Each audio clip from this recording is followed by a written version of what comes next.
Have you ever been playing a video game and got so engrossed in the story and the world that you forgot you were actually just a tiny little worm chilling on a couch somewhere in reality? Right. Yeah, I've been there before. No. If you have to, then maybe, just maybe, we're all living in a simulation. Maybe we're all just video game characters in some grand cosmic game being played by some higher intelligence. This is obviously a massive and very complex topic, but bear with me here. Let's imagine for a second that everything we know, everything we see, touch, hear, smell, taste, and even think is just a figment of our collective imagination. That we're all trapped inside a computer-generated reality, and that our life experiences are nothing more than lines of code. Does this mean anything we know is actually true? What about math? Is that just made up too? Well, not necessarily. You see, if we're in a simulation, the rules of physics and math would still apply.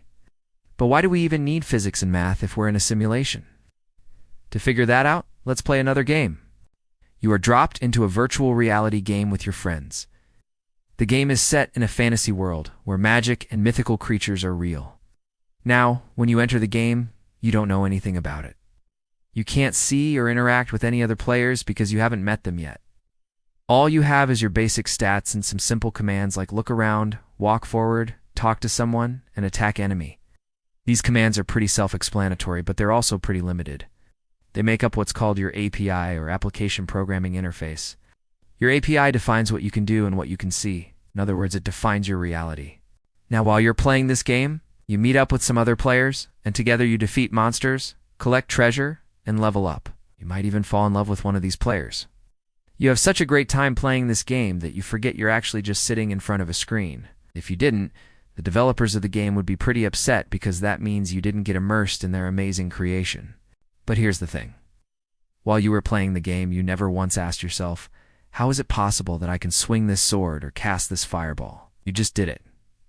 Why? Because the developers programmed those actions into your API. It was possible for you to do those things because the game was designed that way. Same goes for the monsters, treasure, and other players. They're all part of the game's API. So let's ask ourselves this.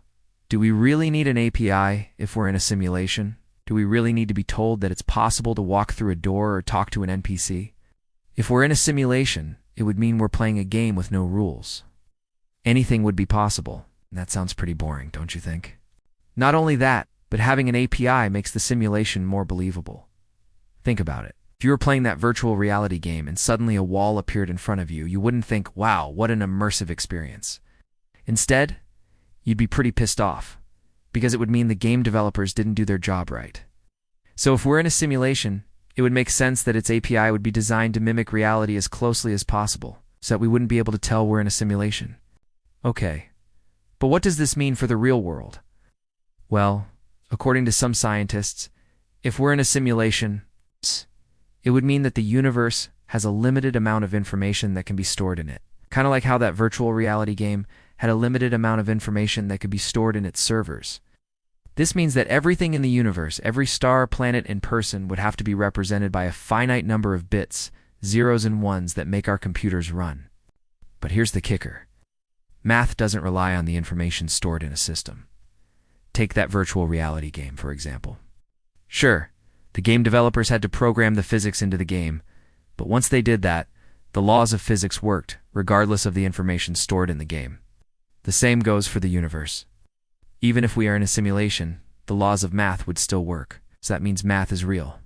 And if math is real, then the universe is real too. Does this mean we should stop believing in the simulation theory? Of course not. After all, this is just one small piece of a much bigger puzzle. There are plenty of other theories out there that attempt to explain our existence. Who knows which one, if any, may be true. The important thing is to keep an open mind and be willing to question our assumptions about the world around us.